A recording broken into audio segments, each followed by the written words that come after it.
Greetings everyone and welcome to the 24th edition of Cinema Effect, which by Zach's math is half of 52, of course.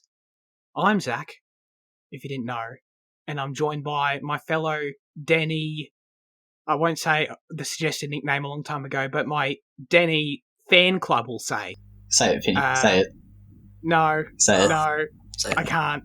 I can't. It was Anyway. Denny Villeneuve Dick Rider. That was the nickname. It was. You said it, not me. I'm glad that I got out of that one anyway. Jaden and Fitzy, aka Liam. Hey. This is Cinema Effect, the podcast where we review and talk about a different movie every single week. The show posts every Monday, Australian time, 8 p.m. So anyway, subscribe to us on Apple Podcasts, on Spotify, and on YouTube. We greatly appreciate it. I'm still waiting on the Amazon feedback. Can we get in their launch lineup? That'd be awesome. But yeah, subscribe, rate us. That'd be awesome. Follow Fitzy's Instagram page where you can get instant communication with the podcast. Vote on amazing polls, exclusive content, all that good stuff. And remember to submit your questions, thoughts, reviews for next week's film in the YouTube comment section. But our specific question of the week will be, we'll read at the end of next week's show your answers. We're asking you to write or answer, what's the best title sequence in a film in your opinion? Let us know down there. This week we're talking about a film that, we like a little bit. It's called Blade Runner 2049. And let's get right into it. We got let's jump right into the video. Let's go. Data dump. This movie opened in the US on the 6th of October 2017. It was directed by Denis Villeneuve. It was written by Hampton Fancher and Michael Green. Cinematography by Roger Deakins, who is friend of the show 3 times now. So good for Roger. Amazing. The music was composed by Benjamin Wallfisch. That's a name right there. And Hans Zimmer. Which I did not realise that Hans Zimmer did the score for this, which I feel kind of stupid about. I feel like I should have known that. But I didn't until this. Thanks for enforcing that. Yeah. The film stars Ryan Gosling, Harrison Ford, Ana de Armas. Is it Ana de Armas? Ana de Armas? Ana de Armas. Okay, cool. Robin Wright, and of course, guys, I will never neglect Dave Bautista in a data dump. Never. The film won at the Academy Awards for 2018 Best Visual Effects and Achievement in Cinematography. Had a budget of $150 million. It had a worldwide box office of $259 million. So, unfortunately, kind of infamously, this movie didn't do that well financially, because people don't like good movies, apparently. But, the genre is a sci-fi mystery. It has a runtime of 2 hours and 44 minutes. I swear to God, mine didn't go that long, but there you go. It has a synopsis. Of young Blade Runner K's discovery of a long-buried secret leads him to track down former Blade Runner Rick Deckard, who's been missing for 30 years. There's no point kind of building anticipation, is there? Like, oh, I wonder what you guys thought about it, because I think we all know. But, yeah. How amazing is this movie, guys? Yeah, it's good. Yeah. Cool. Yeah. How many times... You don't know how many times you guys have seen it? I've seen it twice now. This was my 3rd time. Yes, I didn't watch it this week because, I was planning on it, but it just got too late. But regardless, I've seen it. This and Boyhood I've probably seen, like, the most times probably out of most movies. Like, I've probably seen this, like, at least 5 times, I think. Oh, really? Cool. Well, there you go. You're an expert anyway. I don't know. I love this movie. I think it's amazing. I don't know. I don't think I love it as much as you guys do. But, I mean, we'll soon find out. But, for me, like, it was such a blessing, I think, for me to, and for us to do this as kind of a franchise thing, for us to watch the first one a month ago, because, holy shit, I actually understand this movie now, like, plot-wise. I, in the theatre, enjoyed the hell out of the movie. And, I understood it fine. I could take it all kind of at face value, I think, acceptably enough, but I realised I didn't understand just how much the plot and its intricacies relied on the first one, and how much, obviously, that was just going over my head so hard. So, yeah, and it's just great to see that this movie just almost point for point fixes everything wrong with the original. It's insane. But at the same time also feels really authentic to it in tone. And that's awesome to see that I'm watching this movie and it feels like it feels like it really understands a movie I don't like, and it's at the same time improving upon it in every single way. It's crazy. I think it's so effective and so awesome. I'm sure you guys think this one's better than the original. I mean, it's tough competition, isn't it? You know, one of them's a dull 2-hour affair, and the other one's, you know, a spectacular, you know, just masterpiece that works on every single level. You can choose which one's which. That's right, exactly.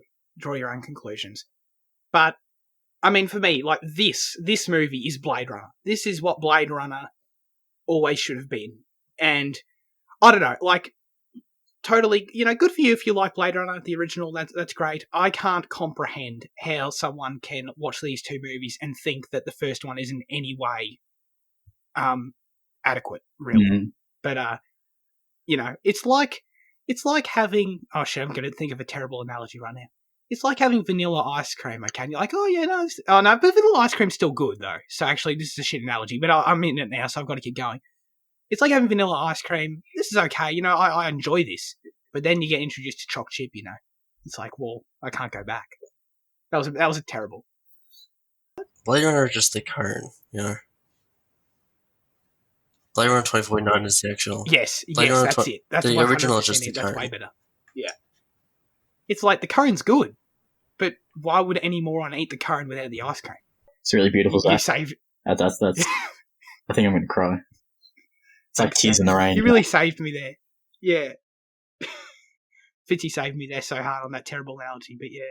Did you guys have a similar experience? Maybe this is a tough question, actually, because you've seen it multiple times, but were you guys familiar with the first one when you watched this movie for the first time? Did shit go over your head as well? Or because this rewatch helped me so much. I think I'm kind of like, when I went into the cinema to watch this, I think I'd watched Blade Runner for the first time, like a month beforehand, and like, you know, I thought it was, you know, beyond average. Below average, beyond average? Is beyond average like a good thing or a bad thing? I don't know. I feel like that's just saying average. Is it? But if it's beyond average, adding nothing to it. But if it's beyond average, doesn't that mean it is above average? Maybe. I'm pretty sure it's a real thing, isn't it? I don't know. Look, anyway, I didn't like the first Blade Runner, so going into 2049, I wasn't that keen for it. But like sitting in the cinema and just letting it all wash over me, it was kind of more of I didn't really take in the story as much when I was in the cinema, and just kind of let it all, like the visual and the audio, like just like, you know, I just basked in its glory. And like, obviously, you know, I paid attention to the story, like, you know, like you said, the face value stuff. But it wasn't until I rewatched it, I don't know, I think it was like nearly 2 years ago now, was that like, it was on the second rewatch when I actually like, I was like, oh, right, that's actually what was happening, you know. So yeah, I do agree with you. It's crazy. I didn't understand anything with Rachel at all. Didn't understand really who, like, Ryan Gosling thought he was. You know, it just the very fact that the whole plot relies around the fact that Rachel's bones are in this box at the start. It's literally where everything stems from. And didn't even comprehend that at all the first time. Just that, oh, there's this body and it's this woman. Okay, whatever. I think the first time I watched it, the only thing I understood from the original is when CG Rachel turns up, and I was like, I think that's someone from the first one. Had you not seen the original? I thought you had when you... No, I had, but I just like... that was the only thing I could possibly remember from it. I think I watched the original like the night I saw the new one in the theaters. Wow, there you go. Yeah, like the first time I saw it, I don't know what I was expecting. Like, I think I was thinking more something like just like Star Wars at that point, or like, I don't know. But even though I'd seen the first one, I was just still like, yeah, I didn't think it would be. Well, I guess there's nothing. I don't know what I'd compare it to, but it's just more like.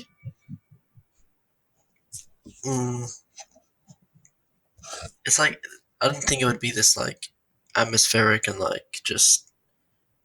Well, the thing is, I didn't even know if I knew what that was at that point. Like, I didn't know what to compare it to at that point. Right. I think comparing I guess. Blade Runner to 2049 is like comparing Tim Burton's Planet of the Apes with Rise of the Planet of the Apes. And I don't think you guys haven't seen that, have you? No, but I get the vibe of what you're going for, Yeah. I think. Tim Burton's one, which was a remake of the original one, Tim Burton's one was absolute arse. And it was very Tim Burton-ish, you know.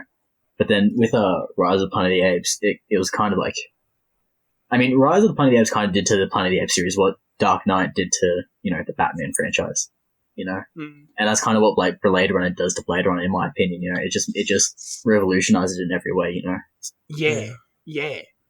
While just keeping everything that it is at its core, or that it was supposed to be at its core. Yeah, it's crazy. Yeah. Because, and, you know, talking about the first one, sorry, we're going on about this comparison, but I feel like it's a solid place to start, because otherwise we're just going to go about how good's this, you know? It's an interesting kind of conversation to have, I think, because the first one is so much of just Harrison Ford existing in this world, sitting in a car, driving places, crazy music, cool visuals and all that. And that is still so present in this, to a level I didn't even remember. We get so many awesome shots of Kay driving around, and of course the Zimmer score and everything. Just, oh god, it's amazing. You know, the friggin' when it happens a few times when like it sounds like car engines come in, or like engines start revving and shit. Yeah. That's intense. Like, going into it this time, I was trying to be more critical of it, just like trying to like think like, you know, just look at it and like actually point out things that you don't like, you know, so you can have something to discuss. But like the moment, like, you know, like just from the opening shot, you know, and like just like having like K's like, you know, spin it like fly like those like those fields of like, you know, the synthetic farms, and like the scoring combination of that, and like it like just from the start, I'm like, all right, no, fuck it, it's 10 out of 10, I don't care, you know, like I'm just gonna just sit here again. Yeah, it's entrancing. It's so impressive. The scale, the CG across the board here is terrific. These environments, they're practically flawless. It's incredible looking, absolutely. But you know, the original did a lot of this kind of stuff too, as I mentioned. But at the end of the day, you know, it's pretty simple, really. You know, obviously the modern, modern visual effects and all that helps, but at the end of the day, I think the reason that I like it so much here, and I was just kind of like, okay, I appreciate it in the first one, but I don't really care that much. It's a really simple answer, but it's the fact that I actually care about other things in the movie other than that. I actually care about the characters. Wow, shocker, guys. It's actually a competent script, you know? Which actually, surprisingly, when you're making a film, goes a long way. I mean, let's just get the easy stuff out of the way. You know, we talked about the some cinematography stuff, but we can do it more. This movie's so colourful. The colour grading is so specific and so awesome. I don't know if I always, you know, appreciate cinematography as much as you guys, but here, there were so many frames that stuck out to me as soon as I saw them as like, that's a painting right there. Yeah. And blocking of things and positioning of things. Just even the very first shots, like you said, Jaden, but then, you know, when Ryan Gosling kind of lands at Batista's farm area, and him getting out of the car, and just the few shots there, it's such basic shit. And just having the tree there, with the buildings, and the car, and the flat terrain, it's just stunning. I love the way that the terrain evolves. Like, so after he's leaving Batista's and he's flying back, you know, he's kind of like in this slum area, and you're like, oh, it's just, you know, it's just a bunch of houses, that's not that impressive. But then you kind of see, you know, it's stuff built upon the tops of other buildings. And then, you know, the camera keeps on panning up and you see bigger buildings, like, oh shit, that's pretty impressive. And it just keeps on going and going. And like the scale is, you know, so brilliant. And like, you know, like it actually feels massive, you know. Like also like when huge. Like when they show the Wallace Corporation like overshadowing the Tyrell building, like that's insane. I mean, like, yeah, and that like was awesome. Yeah, it's just brilliant in every way. That was just such a cool little callback that obviously serviced the intro opening text screen that we got.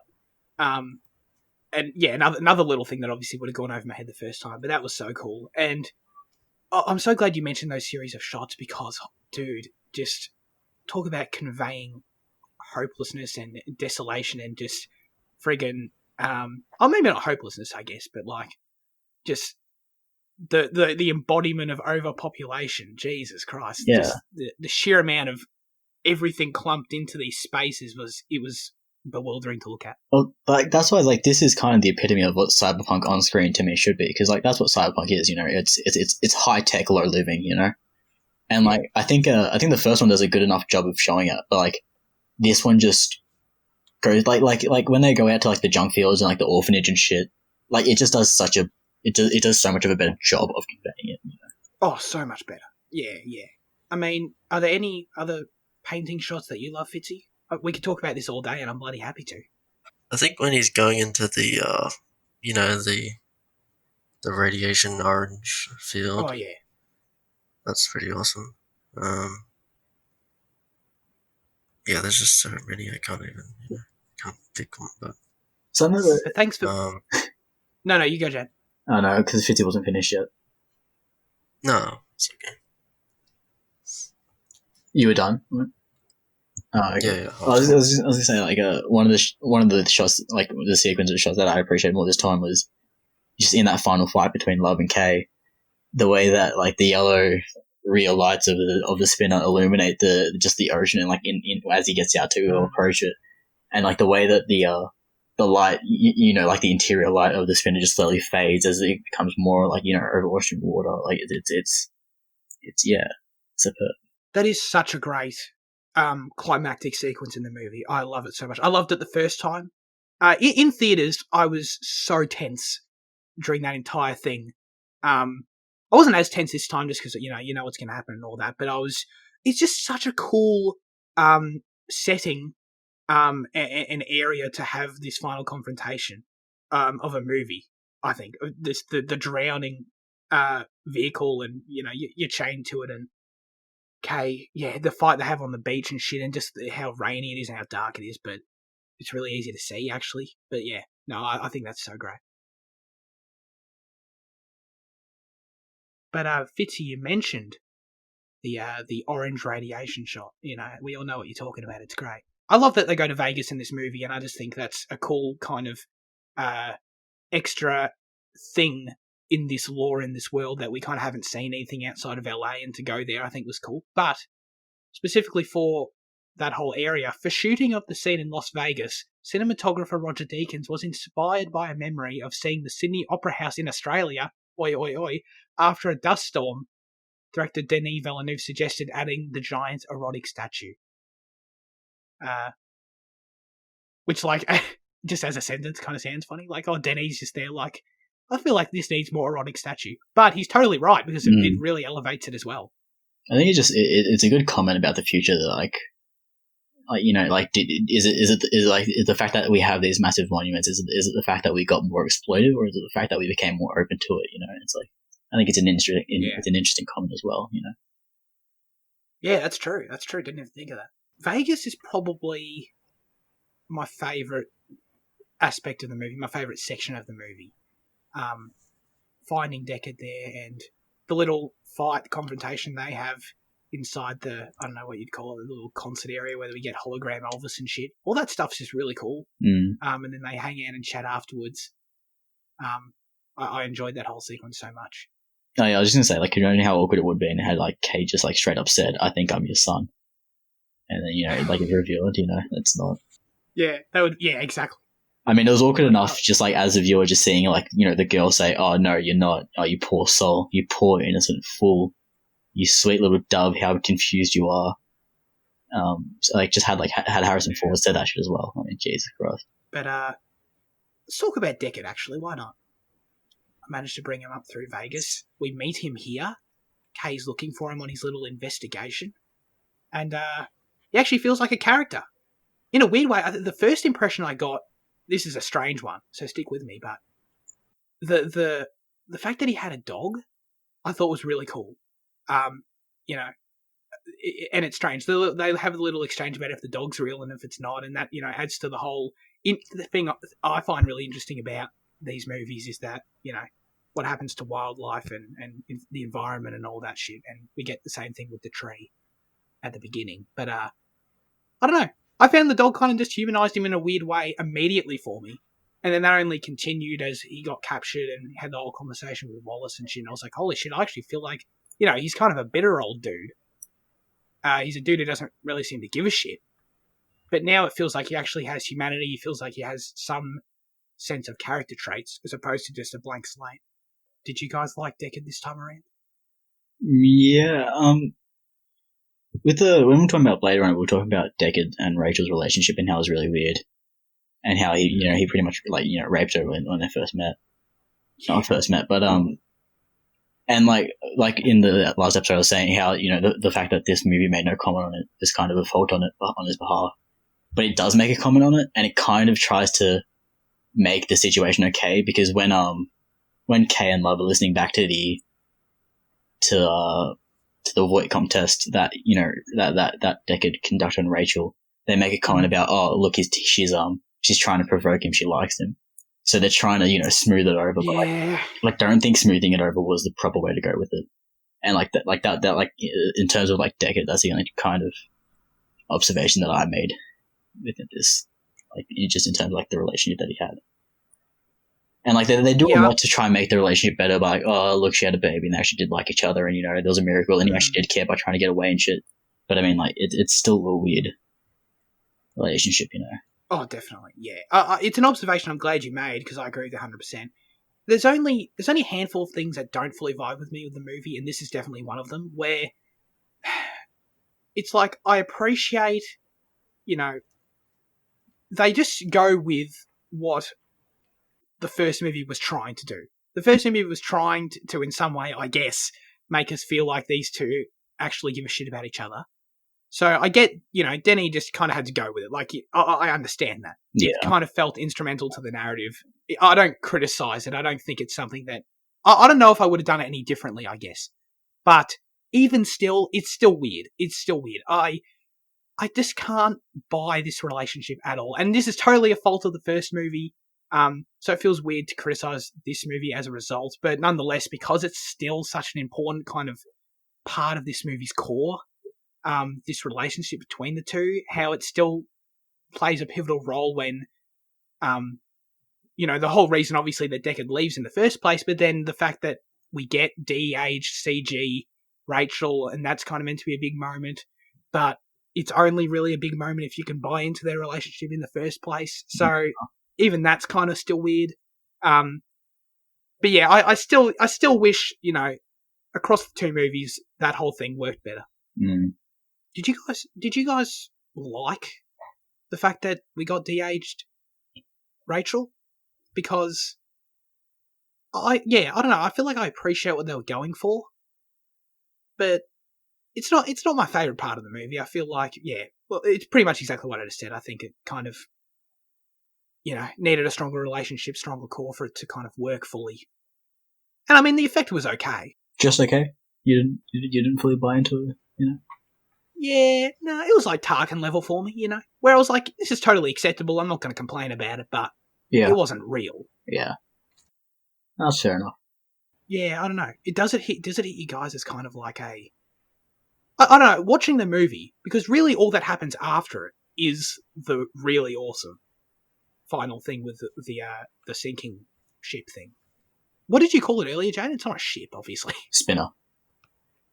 Cool. That's a really cool word for it. Yeah, the sinking spinner. That's really all that happens after it. So it kind of feels like, excluding the final shot, that this Rachel thing feels like kind of a major emotional moment in the movie. But does it work that way for you guys, or is it maybe it's not even meant to really be that? I think it worked for me because the fact that Deckard, rather, the fact that he made the comment, "Oh, her eyes were green," it showed that there was a level of care there as to who she was.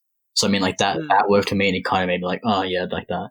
But like it was never an issue of me to be able to say, oh, I really don't like that. But like it's a pretty minor thing to me.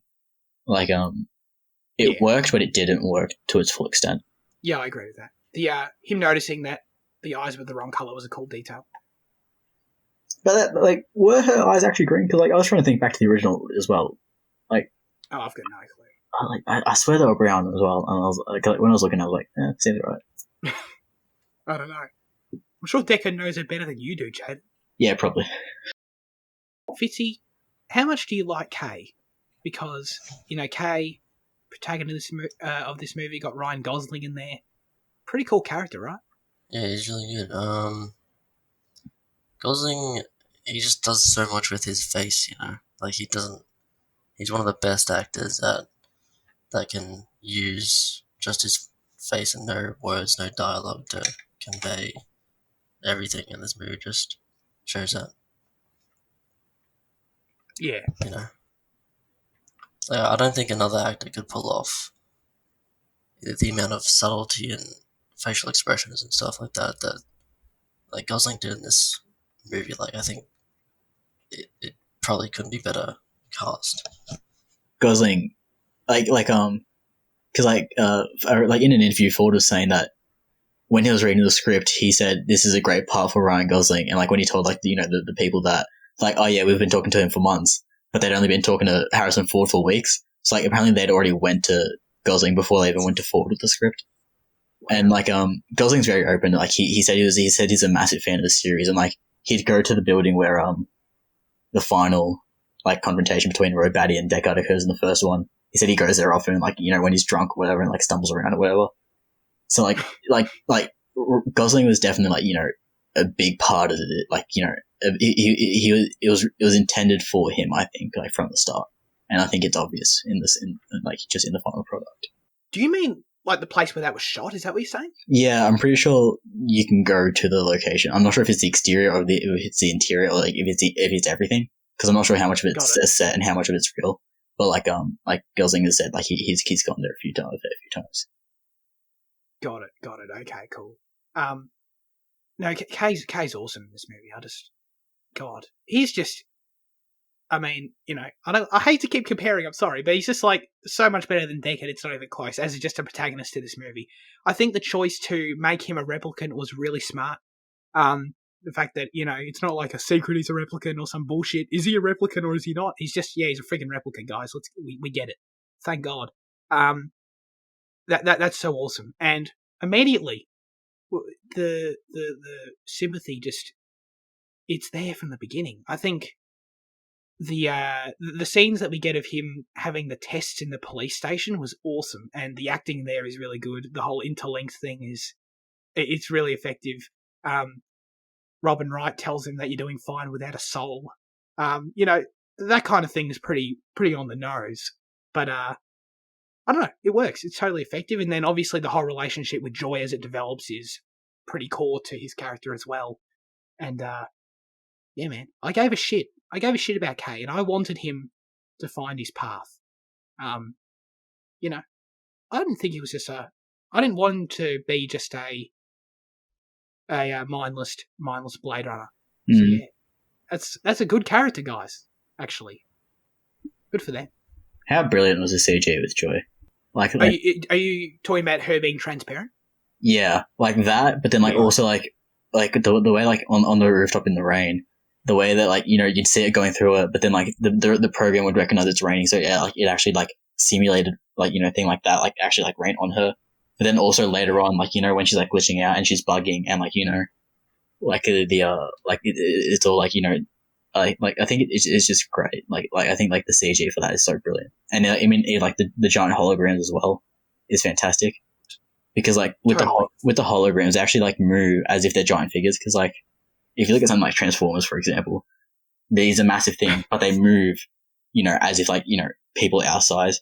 Whereas if you compare it to like something like Pacific Rim, you can kind of feel the weight in like, these giant figures. It's like the Joy in this film you can feel the weight in the size of it, even though it's only a hologram, And I think it's something brilliant, Oh, definitely. Yeah. I hadn't even really considered that. The transparent thing for me was the main aspect of that I took away from it, because it's so important. Outside of his work as a police officer, Joy is really our window to Kay. And, just the constant reminder, through the CG of her, that she's not real. It's just always there in your face every second you stare at her, because she's just always slightly transparent. It's so clever. Yeah, it's like that's. I kind of noticed myself that that's the effect it was having on me halfway through the movie, where I was like, God damn, like, I like Joy, but, and I like Ryan Gosling, and I like this connection, but holy shit, the fact that she's transparent is constantly reminding me that it's just not it, you know? Mm. Yeah, it's eerie because she does feel real, and like Yeah. that scene where he comes home, and I think we see Joy the first time. You know, you see like I don't know, you notice her like change clothes and stuff. That's obvious, but like just the little glitches or whatever, little things where she's like transparent. It's just like that subtle reminder Yeah. that it isn't real, even though she's such she's so well characterized. And like the fact that the film's constantly telling us, it's a program built, and it tells you everything you want to see and everything you want to hear, whatever.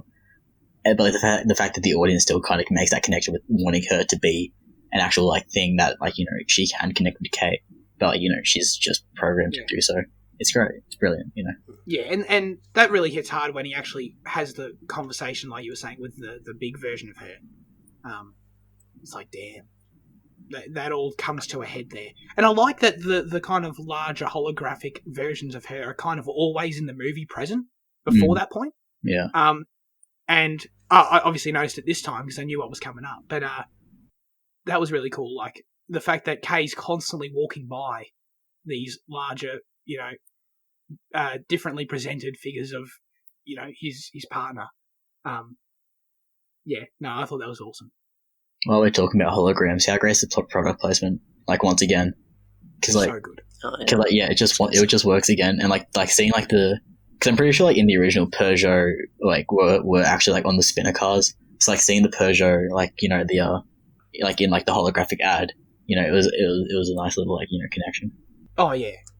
I mean, of course they threw in Sony because Oh, and seeing the massive Atari as well. Oh god. Yeah. That was cool. That was really cool. And but no Coke though. There I was was. a bit disappointed. Was there Coke in this movie? Yeah, it was a holographic can. Wow, I totally missed that. I swear I was looking out for Coke too because I wanted that return. It was more That was, subtle. like, my it most wasn't. hyped thing. Yeah, it wasn't a massive red screen. It was like one of it was one of those like holograms like floating in midair, so you couldn't really see the color as well. But like it was pretty obvious. Right, there you go. Never mind. This movie's a 10, guys. But yeah, no, totally. That's always been such a cool part of that first one. So, oh yeah, that's right. I'm sorry. I was going to say something else about Joy. The her death scene in quotes, where bloody Love steps on her. I think it was Love, right? She steps on her. Yeah. The little device. Damn. She reached out to say, "I love you, God." Yeah, and that's the thing. Despite being constantly reminded that she's not real, I totally believed in that relationship still. I 100% felt that was legit, and that obviously ties back into the whole philosophical conversation the movie's having, which is really cool. And the whole thing of, he didn't want to bring her in the first place because the fact he could lose her, but then the fact that she came back at him and said, well, like a real human being, if I'm harmed, I'm gone forever. I was like, damn, that was really good right there. You can't back up a real human being to the cloud. I like how like it's a program made by Wallace Corporation, but it's actively working against it, and she tells him, snap the antenna so they can't trace us. And like it's interesting that they have that, in their product. Yeah. That they allow that much, autonomy in them, that they can actually go against the corporation. Totally. How do we like Wallace? Speaking of him, I mean, I just thought at least he had strong motivations. There were simple motivations in the movie. I need more replicants to expand more into space. Cool. But I don't know, I thought Jared Leto's performance was quite effective. He had a lot of screen presence. I like the fact that he was blind. And, yeah. I mean, he's kind of like... He's the villain of the movie, I guess. But Love feels like the more present antagonist always. Yeah. Whereas he's just kind of pops up twice. He's like hanging over the entire film because we get him at text in the start. But yeah, I liked him a lot. Yeah, I think going with the less is more route with him was really important. Like, I think like when we first get him and he has this conversation, he has this like monologue about an angel should never enter heaven without a gift or whatever like that. And like, it's such a brilliant, like, kind of like entry to him, and like the way he kind of like floats around and like he keeps on going on about, like you said about, his expansion. He wants to be in the stars. Like the way he's written, like it has the potential for the dialogue to be cringy, but like it works so well, Oh, definitely. And the fact that he's delivering that, the visual of that replicant being birthed in that one scene, it's just, I mean, that scene really only exists for I've already forgot his name, Wallace, to deliver that dialogue of giving us his motivation. That's, as far as I can tell, it's the only reason the scene exists. But it's really memorable because the performance of that person who got birthed out of the friggin' capsule, the replicant, that was a great performance as well. I was like, Jesus, you're really giving it your all here. I think the fact that they showed us a replicant being birthed, it also, works for the other themes in the film. Like, just about, does it really matter that they're replicants? Because, like, it's... it kind of feels like with the first one, they feel manufactured, on a production line type of thing. But seeing this one, like, it kind of has, like, it parallels, like, a natural birth. It works to humanize the replicants as well. Definitely, yeah, because I've kind of imagined from the first one that they were just constructed in the factory. Exactly. And I like the fact that replicant procreation is kind of the MacGuffin of this movie in a way. The fact that is, in a real world scenario, that would be insane to hear about. That would be like, holy shit, everyone needs to get on that right away, find out the secrets of that. I thought that was pretty neat. Totally made sense why Wallace wanted to go after that. Links into it all, I guess. And I guess just Wallace, like the fact that Jared Leto's voice, I swear, is just always echoing because he's always in large rooms, kind of makes him more imposing as well. Even like the way like his little fish things move, like it's so menacing. Like the way they kind of just like, like the way they enter they first enter the room when he's like with the replicant has been birthed, and like it's slow. It's so like it's a very deliberate movement, and it feels really menacing. He feels like a god in some ways. Yeah, and the fact that they don't like fight him, I think, is actually better because it makes him seem more like omnipresent.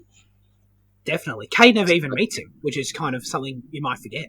Let's you're pretty keen to talk about Batista in the in the data dump. Cool. How do you feel about him? How do you feel about his performance? Dude, how good is he? Holy shit! Completely blew me away the first time I saw this movie because I think I've only ever seen him other than this Inspector and bloody Guardians, of course.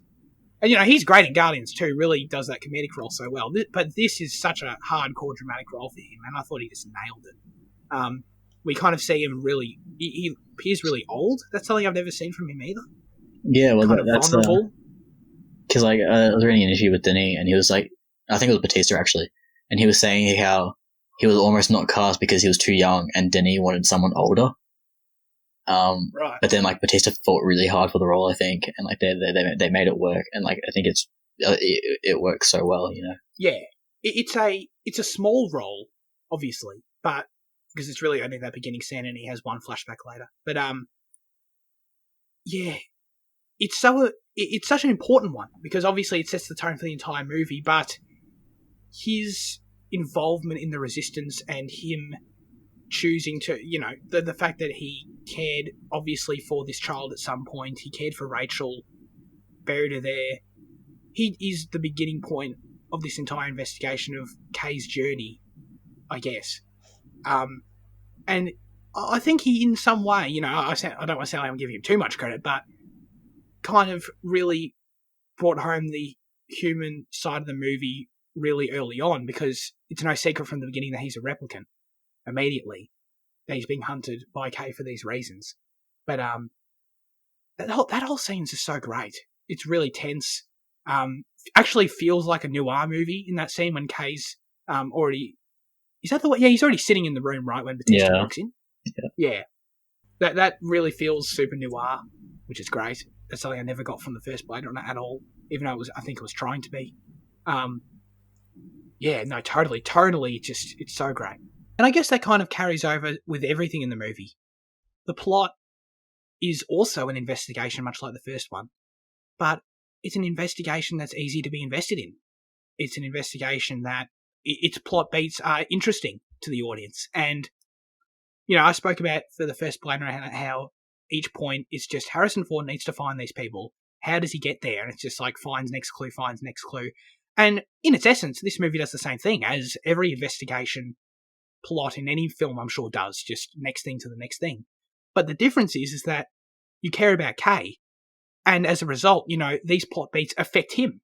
The discoveries he's making about himself kind of play into everything as well. His hopefulness of what he thinks and what it means for his kind as well. The fact that potentially procreation is a thing when he thinks he's the kid, when he finds the horse and it seems to confirm he's the kid, goes to the friggin' Harrison Ford's daughter, confirms that the memory was real. All these things are essentially just plot beats to get to the next thing, but nonetheless, they're all impactful for him, and thus I give a shit. Yeah, I don't recall it in my first time watching, but maybe you do. But you know how when he sits back in the car after he's finished with Bautista, and it flashes through those 6 or so people again. Do you recall back in your first viewing, did you think it was going to be another case of him having to track down all these people?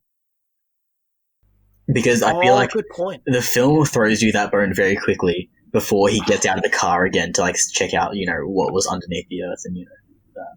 That's really funny. Yeah, it does. I definitely didn't think that the first time, just because at that point I didn't even remember what the first one was about. Didn't even remember that's what Harrison Ford had to do in the first one.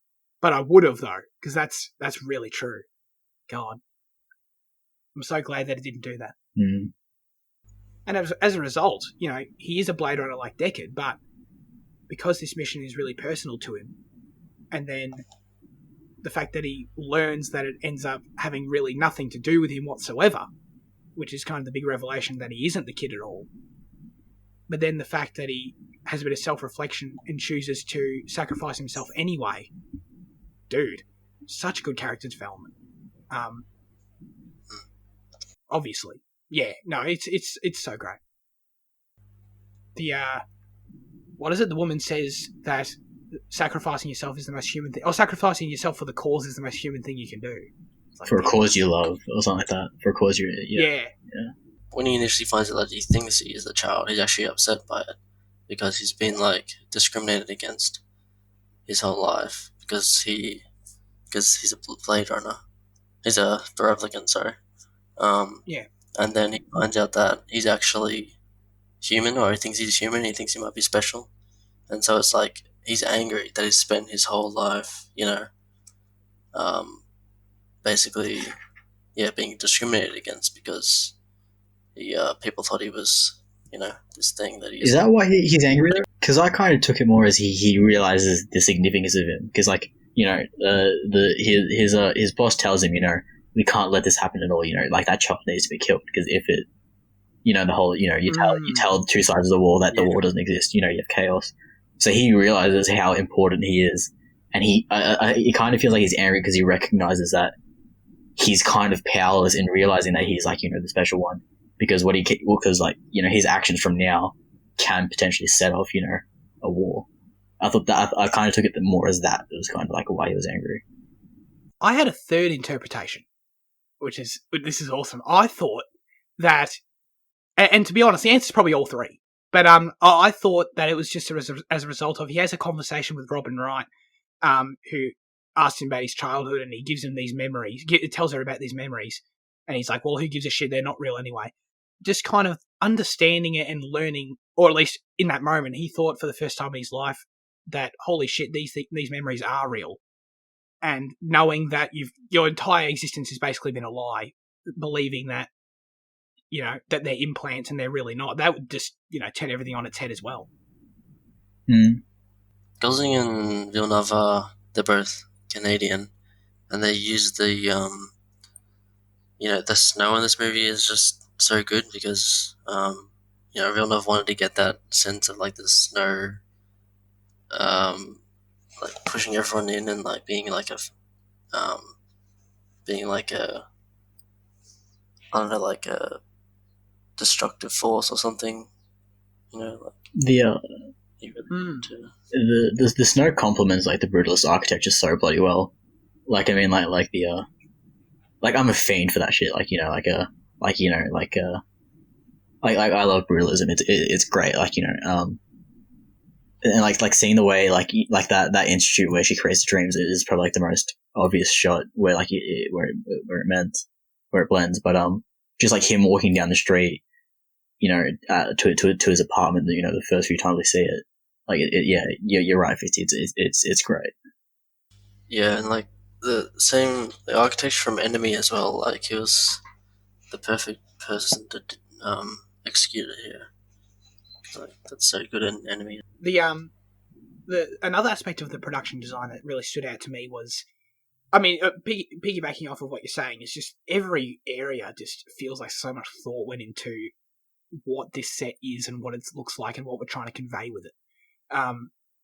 You guys mentioned the apartment, the streets, obviously, all that shit, the friggin' memory joint, and Vegas, obviously. God, I'm just listing everything at this point. But another highlight for me was the Wallace Corporation building and everything in there. The fact that all the rooms in there, or at least some of the offices, how they've always kind of got that weird like water reflection coming off the walls.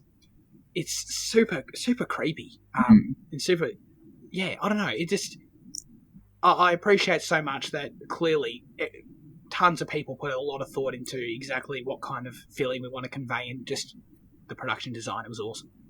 Yeah, like in like the DVD like interviews or whatever, Villeneuve was saying that he didn't want to use CGI. Like he for one, he just doesn't like it that much. Like he wanted to use built environments as much as he can, because he believes that way he can get more out of his actors, because they don't have to pretend they're interacting with objects; they actually are interacting with it, so they can focus more on what they need to do instead of trying to interact with fake things. So like that outdoor marketplace, I think it's like one of the biggest indoor sets ever built. And like they filled it with like 400 extras. So like all that shit was actually real, and like and like it does work. Like it does feel so much more lived in than what you would have got with like a CGI thing, and it does feel like definitely. Everyone's interacting with it a whole lot more than what you would have done. Yeah, you feel it. You feel it's real. Sometimes, choices like that Denny made kind of are conveyed, and the audience can feel those choices, even if they don't know it, even if they can't describe it. It just has a sense of authenticity to it. It totally feels right. Shout out to Love. You mentioned her a few times. I liked her. She was kind of a pretty straightforward, just goon, I guess, henchman for Wallace. But I liked her. I liked that the kind of martial arts stuff she did in the little action set pieces. I thought the choreography she had with Ryan Gosling at the end there was pretty solid. All the kicking and kickboxing and shit. I liked it. It was kind of different. It was kind of creative. It was certainly a huge, huge step up from friggin' Roy and Harrison Ford just barging through walls and laughing at each other. Jesus Christ. Dude, how intimidating is the first time like we see a kill? Like like that dude, like the Dr. Coco, whatever his name is, and like the way she starts she like bangs the back of his neck or whatever, and like he just like dies straight up. Like that was like, that instills so much fear in you, like the fact that like it's such a simple action for her and it can do that to a person. Definitely. There's a few things like that, like her when she was like sending missiles at Kay while getting her nails done, and that was a cool little bit of world building at the same time as also portraying the character in a certain way. And also, when was it? Oh yeah, when she killed Robin Wright as well. I was like, damn, I felt that. Robin Wright was a solid character. She pops up a few times. I liked her a lot. I don't know. Kind of a straightforward role, but she had that cool conversation with Kay about memories and shit. I appreciated that. Yeah, her office is a good testimony as to why facial recognition is shit, because, yeah. Easy to hack. Super easy. We can talk about the ending. We haven't discussed that yet. Two aspects of it that I want to talk about. Do you guys see Kay dying at the end? Is that what happens to you? Yeah, I don't think there's much of an argument. You don't think so? No. Oh, okay. Do you think it's? Oh, am I silly then, Jane? Do you think it's obvious too? No, I think there is room for a debate, but I mean, like, when you see the wounds not a huge debate, but yeah, I think when you see the wounds that he did, have, like, I mean, he was shot and stabbed, like, in the center of his thing or whatever, and I mean, it was after like a lot of physical exertion. I don't know. But, the thing is, he is a replicant. Maybe they are built a bit differently. Like he was shown to like just glue up his like injuries and shit like that. So I mean, maybe it does work differently. But like I think I think he dies. I think he laid there and bled out. And I think the fact that if he did die, it makes the ending better, I guess, in a way, because Yeah. it just more conclusively ends the story, and I think it ended so well. Just that it's a kind of haunting shot of like him just laying in the snow. Brilliant shot, like everything else, but yeah. Yeah, I mean, everything thematically points to the fact that he dies. Like give yourself to the cause that you love and everything, and like That's true. sacrifice and all that. Yeah, That's true. I think the first time I watched it, I didn't think he died. I thought he just laid there, waited for Harrison Ford. But like on subsequent, is that the word? I don't know. On my next watchings, I do think he died. Yeah. So I'm in a weird thing where everything you're saying makes total sense. I think it makes perfect thematic sense that he dies. Obviously, literally with the wound. But both times I've seen the movie in the scene, I don't know. The scene, for me, never actually properly conveyed that he's dead now. I don't know. I actually, it only came to me afterwards when I thought about it. Oh, yeah, he'd probably die there. I can't explain it. In the scene itself, both times I had the reaction you did the first time, Jane. I didn't even, in the moment, think, oh, shit, he's dead. I kind of thought, oh, good for him. I felt a bit sense of liberation for him, which obviously would come about whether he's dead or not. But in a way that I felt like he would kind of live on from that moment. But I feel like I'm wrong, don't get me wrong, but the scene didn't actually fully convey to me that he's doomed in that moment. Yeah, I don't think he died on screen. I think he was still just he was dying on screen, but I don't think he died. Yeah. Oh yeah, I'd completely forgotten that from the first time, and yeah, it's weird to me that the second time also just didn't even instill that in me at all. But the other aspect was Harrison Ford, Deckard's daughter. That being like the note we leave on. And, thematically works, it's cool. Giving himself to the cause. This is the cause, essentially. Not necessarily in a grander sense, but the consequences of the cause. This is why Ryan Reynolds, why Kay gave his life. It's not even the right Ryan. For this. Not even the right Ryan, no. But, I don't know. This ending, I don't love it. To be perfectly honest. The last shot of Harrison Ford, sticking his hand on the window, I'm like, I don't dislike it. I don't even really have a criticism of it. But it doesn't feel fully like, holy shit, dude, this is awesome to me. I don't know. I'm just left like, oh, cool, good for him. Would you rather it, cut, would you rather it have ended with Kay on the steps? Yes. Yeah. That would have definitely helped. Yeah, I think that's where I wanted. That's where I would have wanted to end. I'm happy we got the end. To see there was an actual there was a meeting there. But yeah, I think I would have preferred to him on the steps would have been the last image. Yeah, definitely. I'm trying to think. Do they? Because when Harrison Ford walks inside, do we stick with Kay for a while and then cut to Harrison Ford inside, or do we actually cut back and forth between them a few times? No, at least twice. No, I'm pretty sure that. We see him walk inside and then it just holds with Kay until he's laid down and then it goes to Harrison. Yeah, I see. I would have liked the way the scene shot. It probably wouldn't work in that case, but I would have liked Harrison Ford walks inside, cut to him, get that shot, cut back out to Kay, end on Kay. That would have been more effective for me, I think. Right. Yeah, I don't know. It was just something about the cut to black on the Harrison Ford reach out. I was like cool. I like the moment. But Kay is the heart of this movie for me, and yeah, I don't know. With little niggle. Okay, this is a weird one. I just want to read this out because I read this and I thought it was bizarre. While shooting a fight scene, Harrison Ford accidentally punched Ryan Gosling in the face. Well, yeah, so they only fight once. That's in the Vegas scene. Yeah. As an apology to his co-star, Ford invited Gosling to share a bottle of Scotch whiskey with him. That's literally what happened in the movie. Right? It wasn't... I think I saw an interview where one of them said that they actually allowed the other to punch him in the face. Yeah. I think there was a bit of revenge or something like that, wasn't there? Isn't this what happened in the movie, though?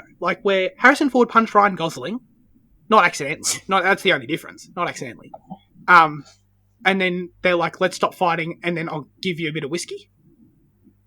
It's literally what happened. Yeah. I just thought it was a weird bit of a trivia.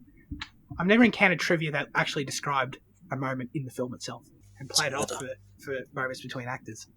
I think I was going to say earlier that Yeah, like the first time I saw it in the cinemas, like I watched the first Blade Runner, and then I saw it in like Titan XC, the big cinema Oh yeah, at Readings, yeah, and it was just like one of my like probably my best cinema experience. yeah, Apart from this and like the Dark Knight Rises or something, like just like it is like tailor made for that massive experience. yeah. It really is. It really is. As someone who's not that passionate, I guess, about the purity of the cinema experience, um, it this rewatch did that for me. So I watched it with headphones. I watch a lot of movies with headphones on, and that helps compared to TV speakers. But even still, um, yeah, the tension I felt in that final fight, the drowning part, um, like I mentioned earlier, didn't quite feel as tense for me this time, and that I think really just was because I'm not watching it in the theater. It really did elevate the movie a ton. Yeah, I think like the first time I saw it was definitely like my favorite time because I was just like Mm. you know I, I didn't know what to expect at all, and I didn't know if I had um, an experience like that before.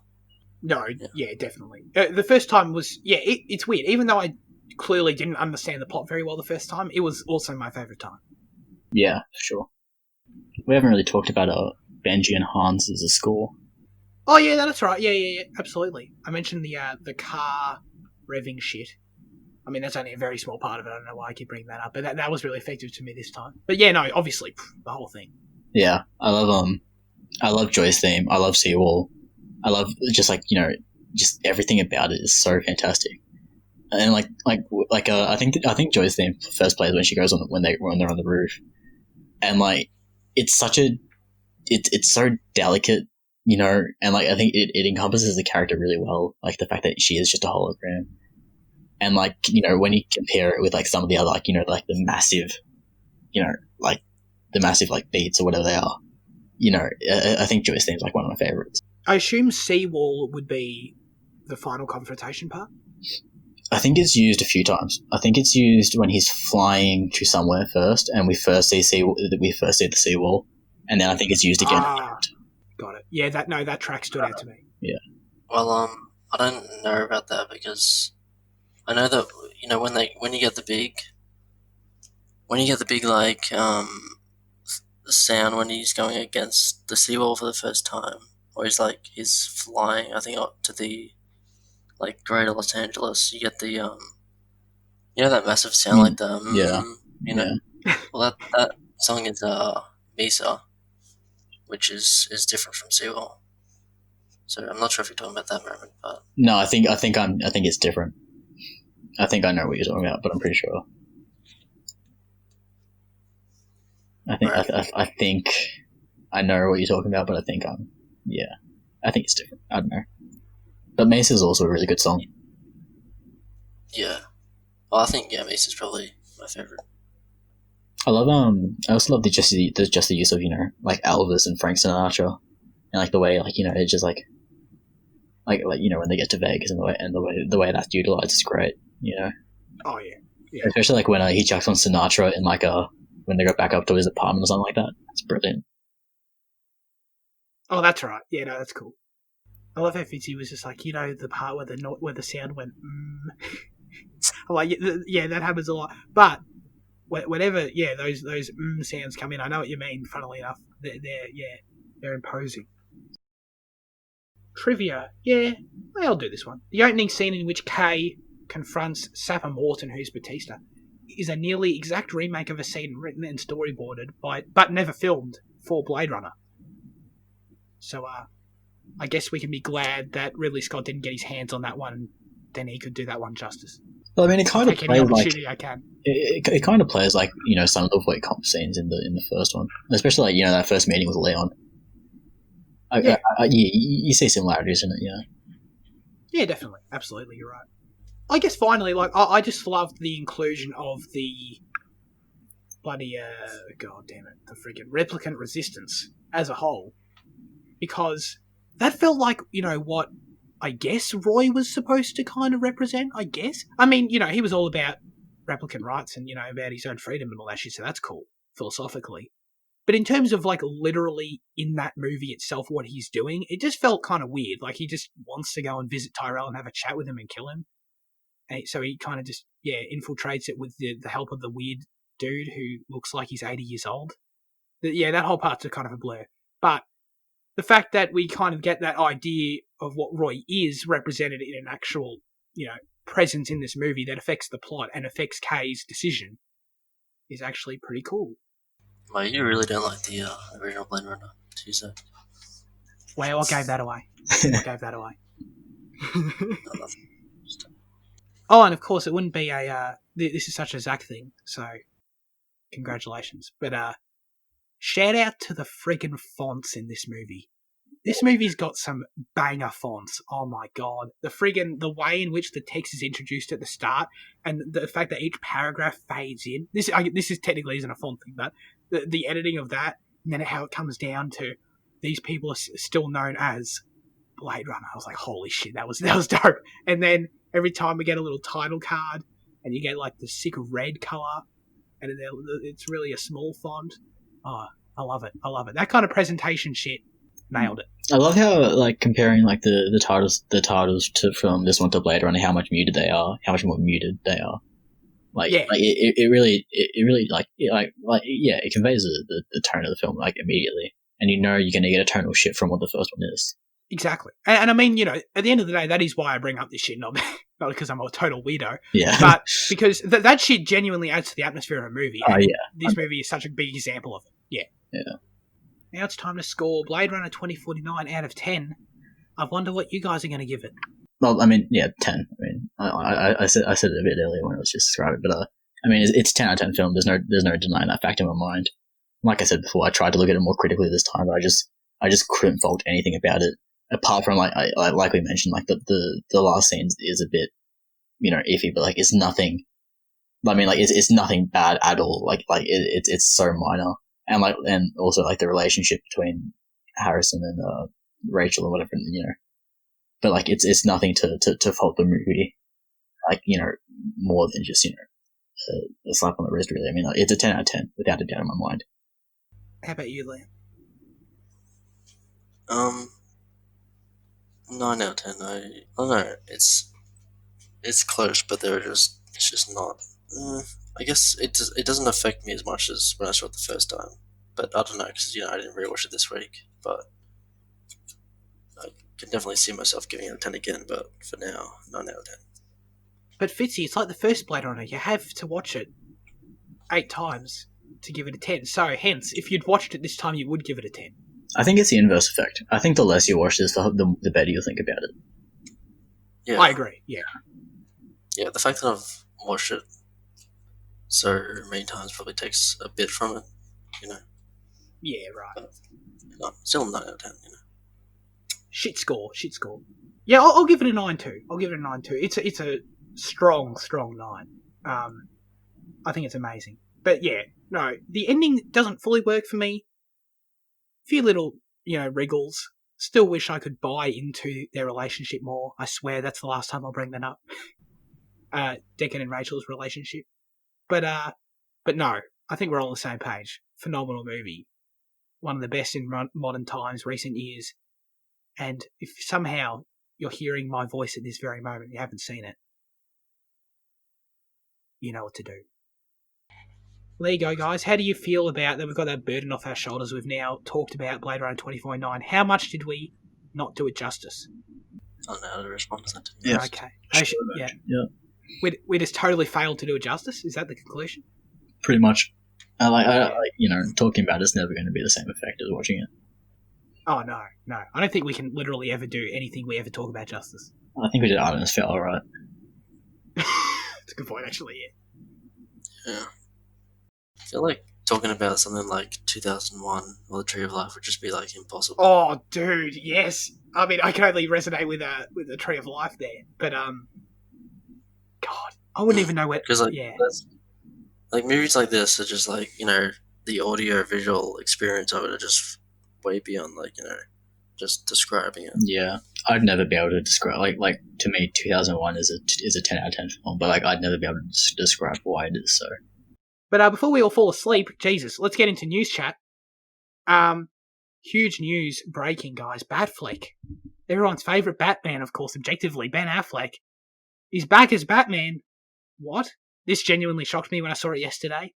But he's on board for the new Flash movie.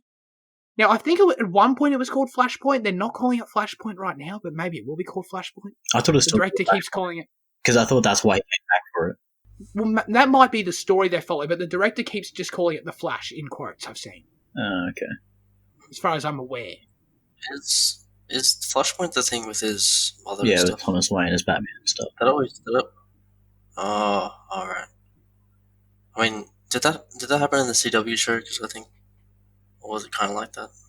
No, I think it was a different Flashpoint because I think they had a similar event, but because Batman started the CW verse, they had a different effect. Flashpoint just always has interested me as like a concept, you know. Well, isn't that why? Ever since- Isn't Michael Keaton being involved as well? Isn't that the rumors? He is. He's reported to also be in it, yeah. Oh, really? And is it as Batman or is it as something else? No, as Batman, yeah. Yeah, and because there's two Batmans, that's what kind of that's why I think it's still going to be a Flashpoint film because I think Yeah, well, it would have to be, right? yeah, in that way it works. I'm sure it is that, yeah, absolutely. As someone, Fizzy said the concept's interesting. I don't know anything about the concept other than I assume it's like time dimension shit, but other than that, like, what is the concept? Well, there's like a literal Flashpoint like comic, Yeah. right? I think. But like just watching the CW show, like the idea of Flashpoint and like time travel changing the whole you know, I guess timeline or whatever, it just really interested me. You know, I used to really be into the Flash show. Right. Yeah, Until it started to get shit. But Flashpoint is kind of like your it's your generic time travel like thing where you change an event in the past and then like it has major effects in the future. Oh, And, okay. Like Yeah. in the case of Batman, I can't remember how it affected him, but like it's Bruce Wayne dies in that alleyway, Thomas Wayne becomes Batman, and then Martha becomes a Joker. I think that's what the Flashpoint Batman. Whoa. Holy shit. Really? I'm pretty sure that's what it was. That's crazy. Because like Martha's driven insane by that event, and then Thomas Wayne's out looking for revenge. Like he's a much more brutal Batman. Oh, wow. does it happen because Barry wants to save? Yeah, I Connor? think yeah. I'm not sure if that's just a CW thing or if that's what happened in the comic as well. I'm not sure. Well, that's like partly what interested me about it because it's like, you know, he wants to save his mom, but then that has all these like extra effects and stuff. Yeah. That sounds like what this would probably be then. They should have Christian Bale there as well. Three, but That'd be awesome. But no, sorry, regardless, get the actual news though. Ben Affleck is Batman again. Guys, I'm legitimately, like, I'm not stoked about this or anything. I don't care enough to be stoked about it, but this is good news to me. I'm happy about this, honestly. I think Ben Affleck was a really solid Batman. I think he was really shafted, unfortunately. How Bad did he circumstances. Well, you know, I know he's talked about the whole, you know, obviously everyone knows about his personal issues, but regardless of that, like the whole director change with Joss Whedon and shit really threw off his whole enthusiasm towards Justice League, and he really just hated it by the end. So I think it's great that, you know, this is a character by all means that he seems to be passionate about. He gets another shot at it. I think it's really cool, and it's unprecedented, I think, at least in my brain, to see, you know, a superhero actor reprise that role when it's already essentially been success from him. got a shit back tattoo though? God damn it, we're not here to judge. he's going out with Anna Diarmas. There's a link to this episode. Is he? Yeah. There you go. But anyway, are you guys a fan of his Batman, and are you excited to see it again after? Because at this point, yeah, the Batman would be out, so Robert Pattinson would exist in our brains as Batman at that point. I feel like we never like got him as Batman. Like I know that he was in like those two movies, but I never. Yeah, I know what you like, mean. I never. It always felt like we actually never got him. Well, we didn't really. We didn't get the Batman movie, so just my brain is like, oh, he never was Batman, you know. But I know he was in the two movies, but still, Right. just feels weird. We got a fair bit of him in Batman v Superman. That's really where in Justice League he's just like another one of the team doing their regular bullshit. But In Batman v Superman, we get, a fair bit of him, hanging out in the Batcave, chatting to Alfred, doing all that bullshit that we like in Batman movies.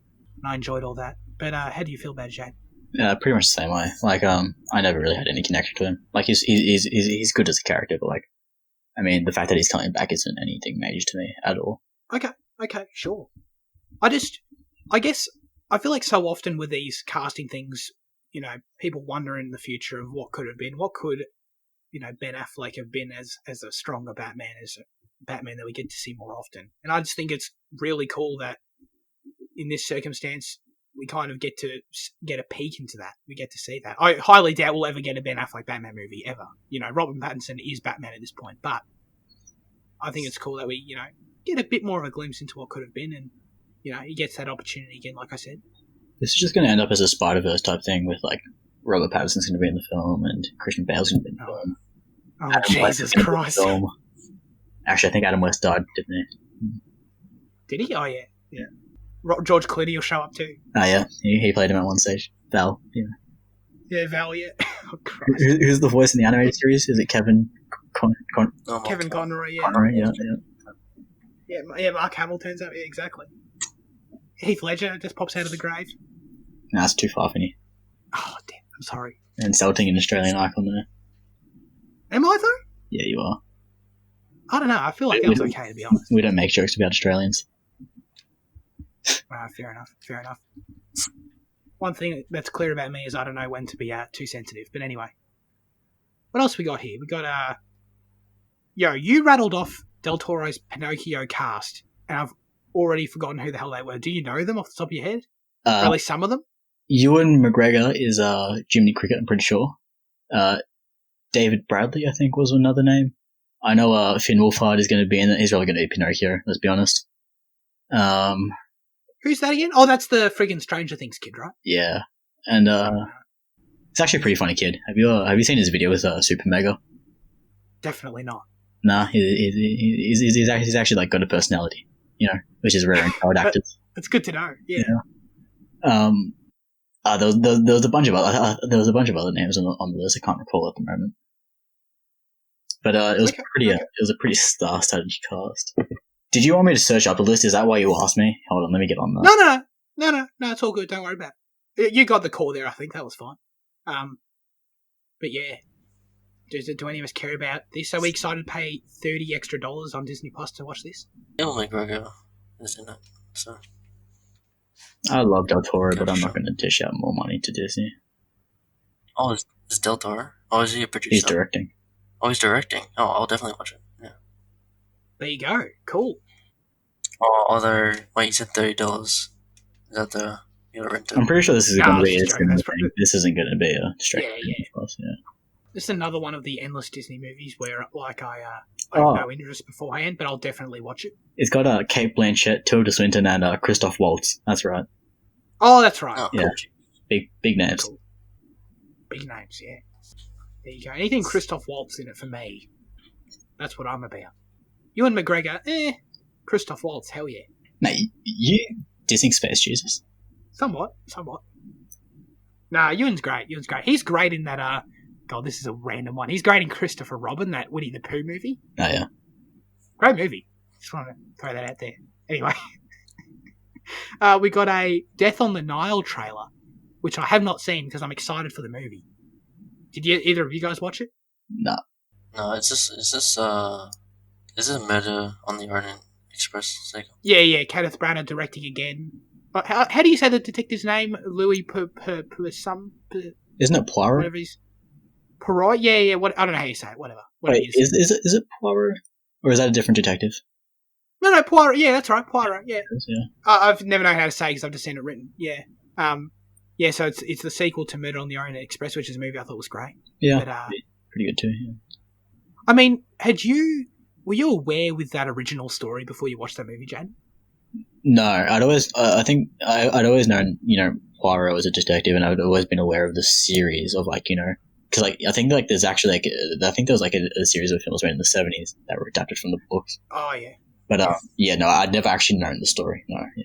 Because that was kind of my thing with it, because afterwards it wasn't received super positively, but then from what I could see, not to generalize, people were kind of like, oh, it's just another remake, just another remake. As someone who watched that movie, and dumbass me, did not realize at all that it was anything. Just thought it was this cool movie. I loved it. I thought this, and obviously I guess that's really a credit to Agatha Christie's original story, which I had no idea existed. Because it's a sick story. I really liked it a lot. But for everyone else, I get if it was just, I've seen this movie 50,000 times, it's another remake of it. Like, I still haven't seen that, by the way, before you spoil anything. Oh, no, I wasn't going to spoil it. It's all good. But yes. And then this Death on the Nile's got bloody Gal Gadot and who else? Armie Hammer. Some other people. I'll get behind Armie Hammer. Yeah. I mean, I would say get behind Kenneth Branagh, but I'm not going to lie, Artemis Fowl. Yeah. Which is still crazy. Like, did he just rock up 2 days and... Didn't he do a... He's done a few things for Disney now, hasn't he? He's done Cinderella as well. And, like, Cinderella was a banger. He's done Thor as well? Oh, Thor's not that much of a banger, though. No, but, Disney, keep it along the same... Yeah, not Disney at the time, though. Yeah, anyway. I was trying to help you. But there you go. There's a Disney connection there. What have we been watching? Jaden, do you want to start? No, I think it's like I've had a pretty active week, whereas you two haven't. So I mean, I'll round it up at the end. Okay, fair enough. I guess I'll go. Yeah, all right, I'll go then. I'll save you, Fitzy. But I watched Gladiator, movie I'd never seen prior to this week, and it's a movie. It existed. It exists. It's a. It's very acceptable and decent in every way, and hasn't really got anything wrong with it, and also doesn't really do anything that well either. Is this how you feel about it, Fitzy? Yeah, pretty much. Cool. Yeah. Have you seen it, Jane? Nah. Okay. Yeah. Well, I mean, I don't know. I feel like this is kind of a really well-liked movie in general pop culture, I feel. That's the kind of sense I get. Obviously winner of Best Picture somehow. And yeah, I don't know. I don't get it. I just don't understand this movie. It's fine. It's got, everything is serviceable in it, totally. Russell Crowe's good.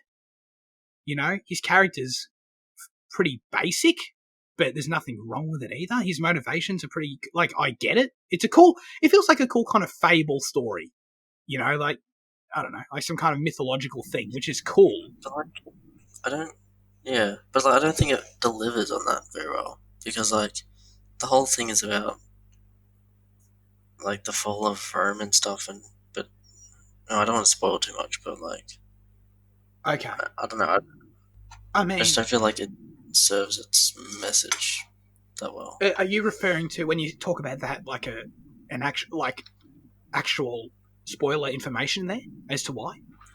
Yeah, kind of. Oh, okay, interesting. Okay, I hadn't really thought about that. For me, it was just what this movie is and what it's doing in execution is just kind of, yeah. The story's cool enough. It's a pretty straightforward story. I feel like I could explain it in 2 sentences and Jane would 100% get it. There's nothing really else to say to it. It's kind of got cartoonish characters, not overly cartoonish characters. This kind of encompasses the whole movie. Nothing's too extreme, but nothing's it's just it's got very specific character archetypes that are very clear from the beginning. And you're like, cool. The action is really not good at all, and I was tremendously disappointed by this as someone who appreciates some good action. And I was thinking, okay, the characters are whatever, the story is totally basic, cool. I was thinking, okay, at least I'm going to get, hopefully some cool fight sequences here. And boy, there just aren't any.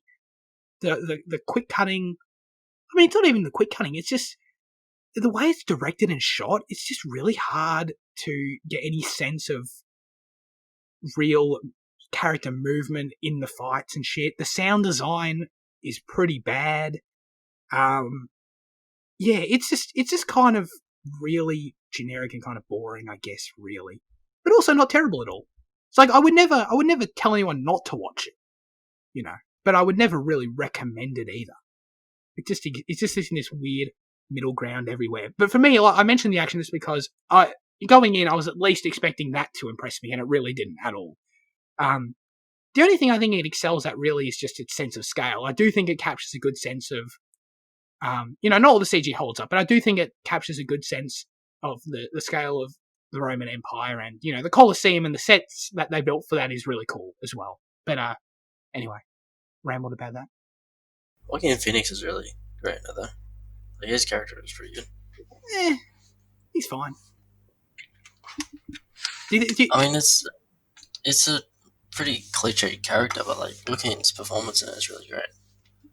Yeah, but his performance is it's pretty cliche too. Like, he doesn't do a bad job at all, but it just kind of, I don't know, didn't really impress me.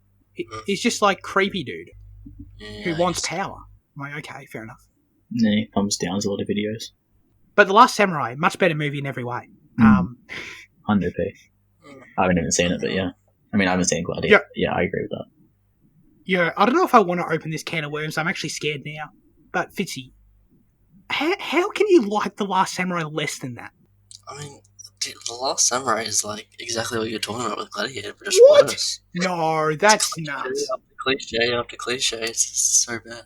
Dude, nah, get out. Nah. Alright. To be fair, maybe when I watched The Last Samurai, I was very tired and I almost fell asleep through it. But maybe that was the movie's fault. It is about But like still. 2.5 hours long. It does. I agree with you there, Fitzy. It does. Gladiator's the same like, length though, so you can't even say that like Gladiator has that on it. Yeah, but still, like, extremely traumatized character gets better. That's just like, that's what you need. But it's Timothy Cruz. Just don't watch a movie. Nah. Yeah, I'm not. I'm like, nah. We did a whole episode on this. I won't do it again. That movie's story felt like it had heart and was trying to convey something. I feel like, you know what I mean? No, I'll give you that. I guess. Thanks. I don't think I talked about this in the episode, but the actual death scene, the actual the end battle where everyone dies and Tom Cruise is left. Yeah. That was actually emotionally effective, I will admit. Holy shit! You could have said that at the time. But I agree with you, definitely. And Gladiator has nothing like that at all. Look, we'll do a re episode on The Last Samurai in episode 100. So. Yeah, we'll only do it because it gets millions of views for some reason. Millions. Most popular episode. Millions, exactly. Yeah, we'll do a 300 Last Samurai. So many. We'll do a Last Samurai revisited episode and it'll just blow up in popularity. Anyway, what about your week, Fizzy? I didn't watch any movies. I've just been watching The Wire. I watched the first 3 seasons some time ago. Yeah. And I picked it back up like this week or sometime last week. I rewatched the last 2 episodes of season 3 just to like get back, revise, get back on track. Because the show like demands so much attention.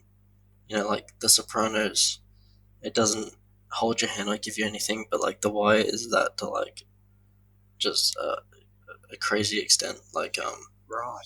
So like I feel like I need to keep watching it, otherwise I'll fall off and not start forgetting things and stop understanding things. Mm.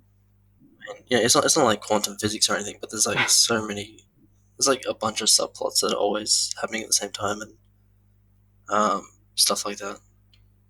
But yeah, at season 4 at the moment, it's just such a brilliant show. I mean, like I'll talk about when I finish it, but like what they achieve in terms of this like sociological study of Baltimore in a way is just like amazing, just like the best. Yeah, it's right up there with like The Sopranos and Breaking Bad for me already. Just even though I haven't like got to season 5 yet, but no, yeah, I love it. Awesome. You couldn't praise it higher with those comparisons. And this is England, 90. Of course. That trash show, yeah. All right, so Jaden. What have I been up to? The Harry Potter rewatch continued. Ooh. Order of the Phoenix was the next one on the block. Bloody brilliant. I think the series only gets better. I think as a general rule, I think it does. I mean, like I think 1 and 2 are two of the weakest ones, and that's not a criticism to them at all, really. I mean, they're still both really great, films. I think 3 used to be one of my favorites, but over the years, I think I've watched too much of it. Like, now it's dropped down to the bottom of the order, kind of. Like, it's a 1, 2, 3, in my opinion, of the ranking. Right. Actually, no, maybe it's 1, 2, and then Deathly Hallows Part 2. Look, that's not important. Anyway, Whoa! Order of the Phoenix is it's great. It's brilliant. It's one of the best ones. 100 for sure.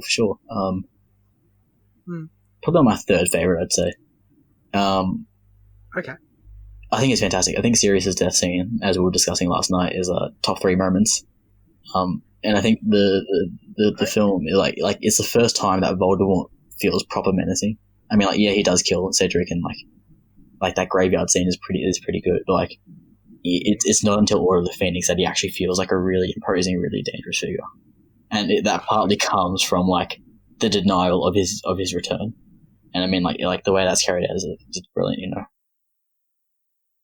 Dude, the friggin' Dumbledore Voldemort fight in the friggin' Ministry is top tier shit. Yeah. Dude, it's so good. when the glass shatters, like I still get chilled, like just watching that shit. I mean, like, and like he directs it. Oh, dude, yeah. I mean, I'll throw Harry Potter any day. Oh yeah, and like the friggin' crazy dragons and water shit that they throw at each other, and the fact that Dumbledore's just constantly like, pushing Harry away, it just feels like, dude, Harry, this is so like above you. Get the hell out of here. Yeah. This is like 2 legends going at it right here. So good. And then next on the was that Suspiria, the 2018 remake. It's nothing like the 1977 original. And that's something that Dario Argento said. He said if you're gonna, I mean, like the heart of the story is still there. It's still about this American dancer going to a German dance school in a divided Berlin, and like shit happens. But apart from that, pretty much nothing's the same. And the director commented, like the original director commented, saying, why bother calling it Suspiria? But like, it still does have to do with like, the 3 mothers, 3 witches. But I'm kind of going off track here. Suspiria is great. It's absolutely fantastic. It's in my review, I said it's an utterly entrancing fever dream. And like, it's way more grounded in terms of like, just like color and general story. Because if you watch the original, it's kind of like they drew a lot of, they drew a lot of inspiration from fairy tales. In terms of like, creating, in terms of crafting the story and like the color, and like he wanted the actors to feel young, so they'd made the doorknobs higher to make them seem like children, and like it was things like that, and it made the movie all more fantastical, whereas this one's far more grounded. But when this film does go into its, as it spirals into its descent of hell and madness, I mean, that shit's amazing. Like, it's so incredible. And like when it kind of, when it's kind of at its peak, Tom York's song that he created for it is so contrasting to what's on screen. And it's just so brilliant, and it elevates that scene so much more. I mean, like, it's such a visceral experience, and I don't think I could I think everyone should watch it.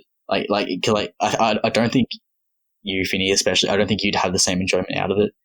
But like that final, 20 odd minutes is just absolutely superb. Tilda Swinton plays 3 characters in it, actually. Oh, really? Yeah, she plays it's an all-female cast, although one of the main characters is a male, but it's just Tilda Swinton in a dude suit. Right. And who else was in there? There was someone else, right? Dakota Johnson, Chloe Grace Moretz, and Mia Goth. That's right. There's a really good cast, yeah. Cool. Then I went back to Harry Potter. Half-Blood Prince was next, my favorite one. So good. 10 out of 10 for me, personally. I just think it's fantastic. I think the way that they balance humor and the darkness of it, and I think it's one of the most well crafted. The rain just got here. Can you hear it? Yeah, I can. Yeah. Yeah, I think between Half-Blood Prince and Deathly Hallows Part 1, I think is the best cinematography in the series. Like that, Aragog's funeral, like the shot when it cuts behind Hagrid, Slughorn, and Harry, and they're standing on the hill, and you see Hogwarts in the background. Like, it's such a fantastic shot. It's one of the best shots in the series, and that always sticks with me. Yeah. That whole movie it stuck with me last time I watched it, late last year. That movie's got such a unique visual identity, I think, Yeah, compared to the others. yeah, There's so much film grain. yeah, It's great. yeah. And I love it. I love like Draco actually feels like a proper character in this one because like he's always there as he's an ever present character, but he's never that big of a deal until this one. You know, is when it kind of feels like they've amped up his you know, his development. And everything feels so self-contained within that year at school. Like everything's happening within the school, really, from memory. Except, oh no, they leave for Christmas. That's about it. But like, there's no like crazy thing they leave to do, or there's no tournament or some shit. It just feels they leave to go to the cave. Oh, of course, yes, yeah, exactly. But nonetheless, like you feel ingrained in the school life. I feel like more than ever. Yeah, like in terms of the later ones, it does feel like it definitely does feel like that the most. Yeah. Then we went to Deathly Hallows Part 1, which is my second favorite. And I mean, like that's something that raised a few eyebrows with our friends last night when I said it. But and I think they're crazy. It raises eyebrows just generally among the community. Like it's not, for some reason, I don't know why it's not regarded that highly. Neither do I. I got no but clue. It's so superb. It's so brilliant. It's a film made up of moments, and it has some of the best moments in the series.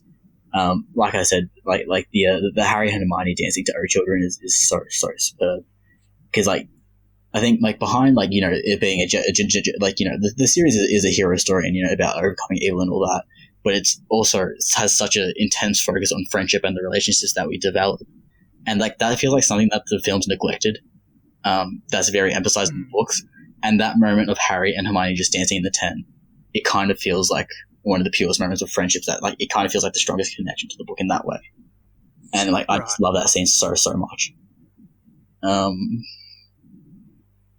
But yeah, also like the like Godric's Hollow, like that whole sequence, like when they first get there, not only does it look beautiful, but like it's such a good scene too, and like that montage of them walking as like they just hear names, and like they go through like all these different locations, and like it's superb. It really is superb, and you know, the fact that people don't like it as much as you know, it sucks a bit. Yeah. It's I don't get it. I don't get it at all. I when I watched it late last year again, kind of knowing its reputation, I was like, I've always loved this movie. Am I gonna not like this movie? I'm terrified for this. God, no, I watched it, I loved it, I thought it was awesome. I don't get it at all. I feel like part 2 is such a race to the finish line, the entire thing, that I don't know if it really works without this movie. Yeah, I think this is the most well crafted, it's the most delicate, and it's the most self contained. It feels like it's the most deliberate. Like all the other ones, you know, it's obvious like the craftsmanship that went into it. But because of how much this takes its time and how carefully it is paced and how well it's written, it does feel like it's the most well-crafted one to me. Yeah, totally. Well, with Order of the Phoenix, like I feel like I don't even know if I've seen that full movie because I can barely remember Sirius's death. Like I feel like I looked it up a couple months ago, and that was like either the first time I saw it or like I'm just like remembering when I was like 3 or something, because like, you know, I didn't. Fitzy's rewatch. Yeah. Well, I bought them all on Google or whatever. But I think, like, I don't know, Prisoner of Azkaban seems the best directed to me. Like, in terms of, like, Alfonso Cuarón's actual... Yeah, I wonder how much of that is just the fact that it is Alfonso's name and how much people are just latching onto it like that. Because I think that's what it is. Yeah, I get that. You reckon? I mean, like, I don't think so. Like, all the, you know, the zooms and all the, like, just crazy camera movements. Like, you know that scene where Harry's, like, the 2 buses and stuff like that? Look, don't get me wrong, like, I think it's a great film. But, like, I think people are jumping on it a bit more than what it should be. But, I mean, no other Harry Potter film has the amount of, like, actual, like, creative directing that film has, you know, in terms of all the angles and all the actual things with the camera that he does. Yeah. I mean, there are maybe there's better cinematography in other Harry Potter films, maybe, but the actual directing is, in my opinion, the best in Prisoner of Azkaban. I wonder if Jan probably agree. I don't know if you agree with me, Jan, but like you're probably right about that. Like, and I think the movie's great too. But to me, that, you know, you're probably right. Camera movements are great and all, but that's not what makes Harry Potter, and that's definitely not really going to put it above anything else by itself. Yeah, yeah. I think it's an important aspect, and I think that's what elevated it, to its degree in the standing of like when I on my other rewatches. But over time, like I think I've just grown to like appreciate the story more. I think like when I was first watching it, I think like that would have stuck with me. But like now, I just want the story, and that's it. Well, I say that, but then I praise. Well, I think I don't know. The story's kind of the best. As command. I mean, I think as an individual movie, like if you're someone that's not as into the Harry Potter films, like as command is just the best in terms of just a self-contained, just a film by itself. Like not a Harry Potter film, just a film. Yeah, I agree with that because it's the only one that doesn't involve Voldemort. So like that does work. That you're right in saying that. Is it? Sure. You don't need to. I mean, obviously, seeing the other ones would help, but you don't need to see the other ones. But Yeah, but like I think the story is the most engaging by itself. Like, you don't really need the other ones, but you've also got like, it's just such a the whole time travel thing and the what are the black the ghost Dementors, things? Dementors and stuff. Oh, no, just great. Like I get that, and it probably is. That's a good. I hadn't even thought about that. It is really the only one without Voldemort. So it works self-contained that way. But at the end of the day, it is a Harry Potter movie. Still, you know what I mean? Like it is part of this franchise, nonetheless. And I kind of judge it as such, regardless. Like I still think it's an 8 out of 10 film. It's still brilliant, but like in terms of ranking the series, that one has fallen for me. Yeah. I could watch it plenty of times. Yeah, I love it. Yeah. Oh, dude, I rewatch these films every 6 months. Like, I think there's better stuff for Harry Potter fans in other films, but I think this is kind of obnoxious, but like objectively, it's like one of the best in terms of just probably directing and story. That was obnoxious, but I also totally know what you're saying. Yeah. Plus it introduces us to Sirius and Lupin. I mean, that's all pluses. Oh yeah, I love Lupin. He's great. He got shafted in part 2. You reckon? Yeah, no, he did. I feel like he just turns up dead, and I'm like, oh okay. The book does a better. Like, in the film, I can't remember who called. Do they have that conversation about Harry becoming godfather of their child? Oh, I don't think so, but don't quote me. You'll be able to answer this soon. Yeah, I mean, I'm going to rewatch it tonight, so I'll be able to. I'll find out then. But yeah, I think the book does a better job with Lupin in part 2 than in Deathly Hallows in general, I guess, than what the movie does. Yeah, I'm sure you'll keep an eye out for it tonight. But upon rewatching part 2, what really stuck with me was you'll see it tonight. The the music and I don't even know what it would be, like Snape's theme maybe, or like Lily's theme, or whatever it is that just friggin' comes in so hard right at the opening scene of the movie, dude. It's like holy shit. It's not in any of the other movies, I don't believe. It's just friggin' insane. Yeah. I mean, and other than Harry Potter, I watched Avatar: The Last Airbender again this week. I won't go into too much because I'm looking at the time of how much time we've spent on this podcast. So, but Avatar: The Last Airbender is fantastic. It's absolutely brilliant. I mean, it's Game of Thrones but better, but for kids. Wow, that's a sentence right there. I like it because it has the same element of like this like massive mythology, and like it has like these separate stories that are interlinking and connected and whatever. And like so, like it is similar in Game of Thrones structure in that way, but like it ties itself up much more neatly. The actual political kind of relations in Game of Thrones is kind of similar to The Wire, how like everything affects everything. Yeah, that's me done with rewatching. Let's move on to audience submissions and get this over with. Let's wrap this shit up. Question of the show.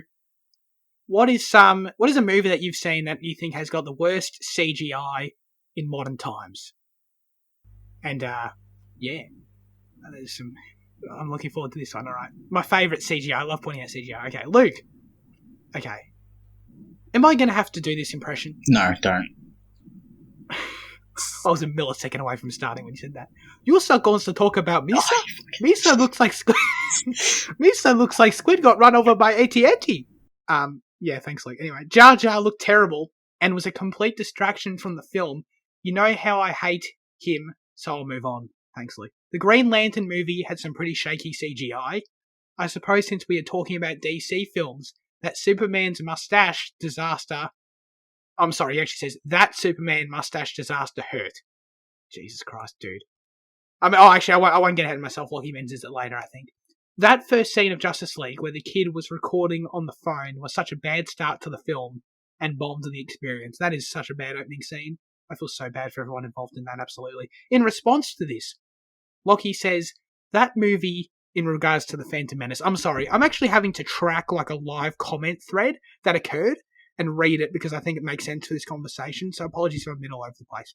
In response to that, Lockie said, the Phantom Menace was made in 1999. Jar Jar is also an amazing character, and I'm tired of pretending that he's not.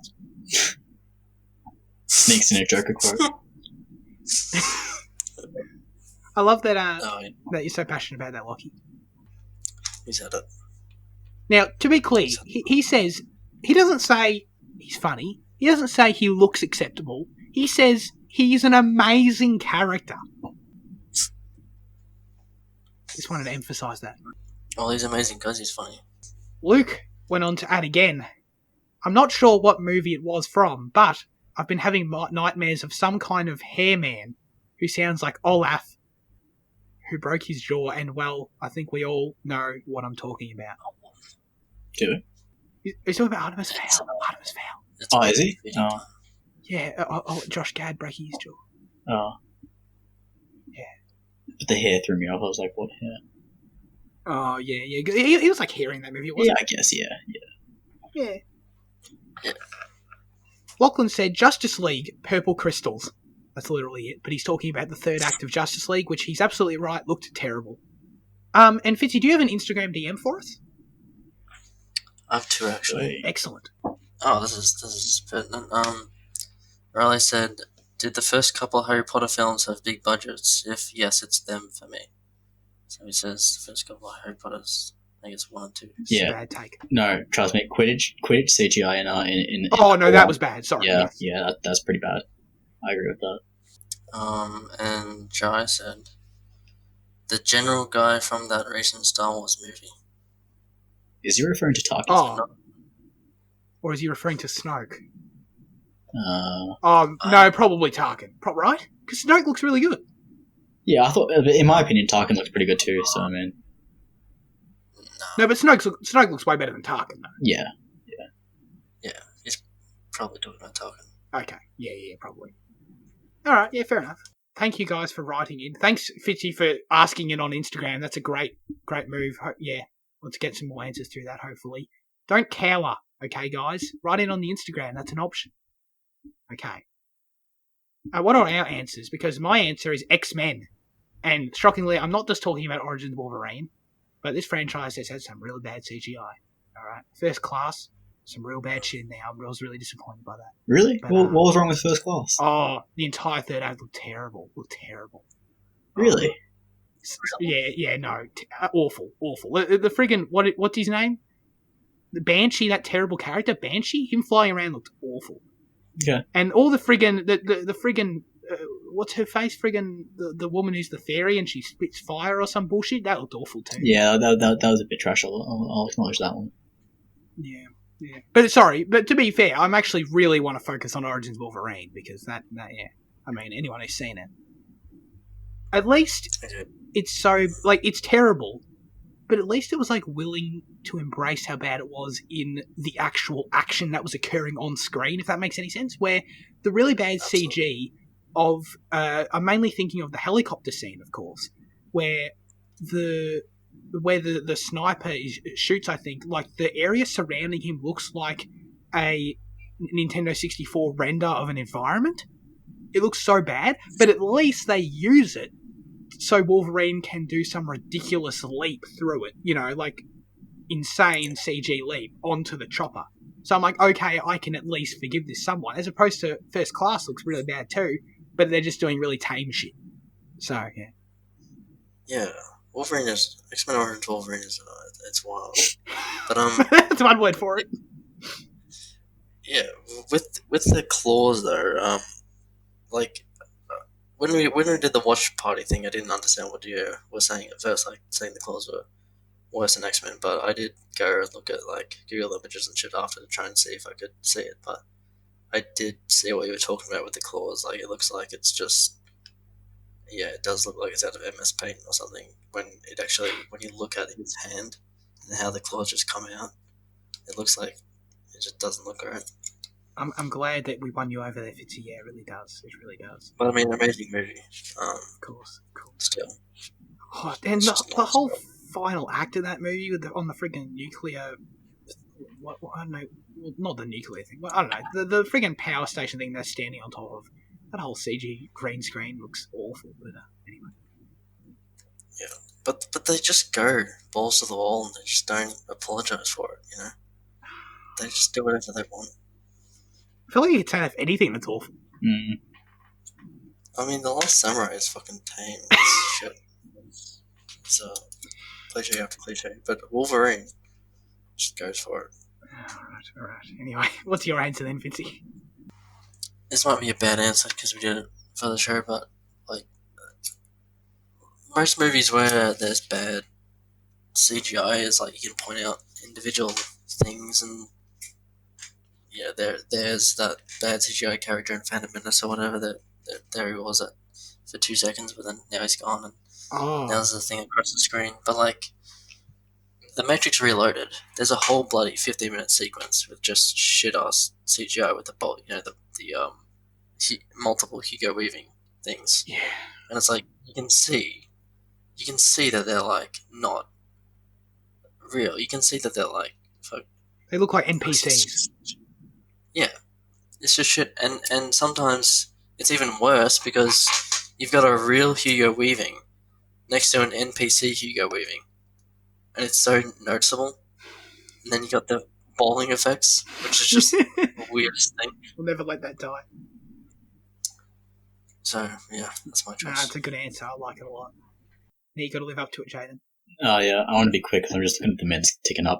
Black Panther. I mean, like it's not horror or anything. But for a 2018 MCU film with that kind of budget, there's just some moments where like the CG is just pretty shoddy, and like it just shouldn't occur in a film like that. I mean, like the whole like dream sequence, like thing where it's like the silhouette and like purple black sky, that looks bad, and like there's just other cases of like where it just does not look as good as it should be.